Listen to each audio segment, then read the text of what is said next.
शीतला माता व्रत कथा। एक गांव में ब्राह्मण दंपति रहते थे। दंपति के दो बेटे और दो बहुएं थीं। दोनों बहुओं को लंबे समय के बाद बेटे हुए थे। इतने में शीतलाष्टमी का पर्व आया।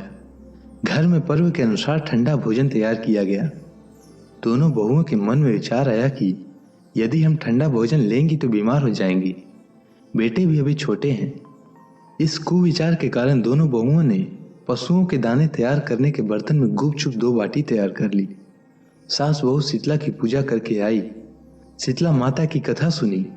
बाद में सास तो शीतला माता के भजन करने के लिए बैठ गई। दोनों बहुएं बच्चे रोने का बहाना बनाकर घर आई।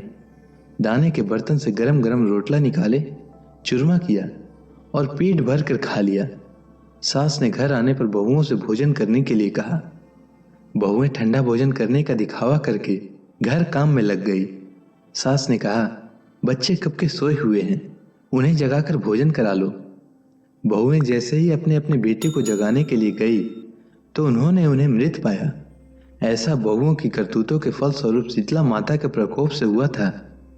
बहुएं विवश हो गई।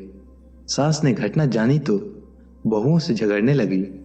सास बोली कि तुम दोनों ने अपने बेटों की बदौलत शीतला माता की अवहेलना की है, इसीलिए अपने घर से निकल जाओ और बेटों को जिंदा स्वस्थ लेकर ही घर में पैर रखना। अपने मृत बेटों को टोकरे में सुलाकर दोनों बहुएं घर से निकल पड़ी। जाते जाते रास्ते में एक जीर्ण वृक्ष आया। यह खेजड़ी का वृक्ष था। इसके नीचे ओरी शीतला दोनों बहनें बैठी थी। दोनों के बालों में विपुल प्रमाण में जू थी। बहुओं ने थकान का अनुभव भी किया था। दोनों बहुएं ओरी और शीतला के पास आकर बैठ गई। उन दोनों ने शीतला ओरी के बालों से खूब सारी जू निकाली। जुओं का नाश होने से ओरी और शीतला ने अपने मस्तक में शीतलता का अनुभव किया।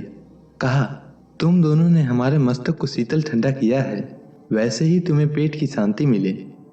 दोनों बहुएं एक साथ बोली कि पेट का दिया हुआ ही लेकर हम मारी मारी भटकती हैं, परंतु शीतला माता के दर्शन हुए नहीं हैं। शीतला माता ने कहा कि तुम दोनों पापिनी हो, दुष्ट हो, दुष्चारिणी हो। तुम्हारा तो मुंह देखने भी योग्य नहीं है।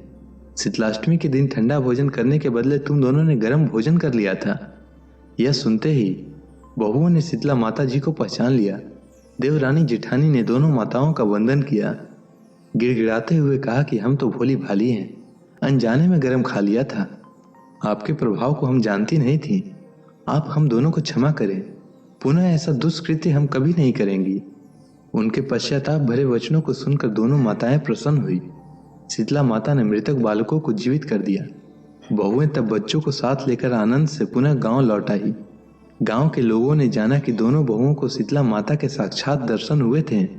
दोनों का धूमधाम से स्वागत करके गांव प्रवेश करवाया। बहुओं ने कहा, हम गांव में शीतला माता के मंदिर का निर्माण करवाएंगी।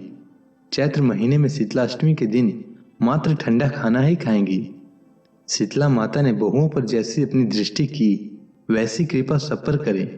श्री शीतला माता सदा हमें शांति, शीतलता तथा आरोग्य दें। शीतले त्वं जगन माता, शीतले त्वं जगत पिता, शीतले त्वं जगत दात्री, शीतलाय नमो नमः। बोलो श्री शीतला माता की जय।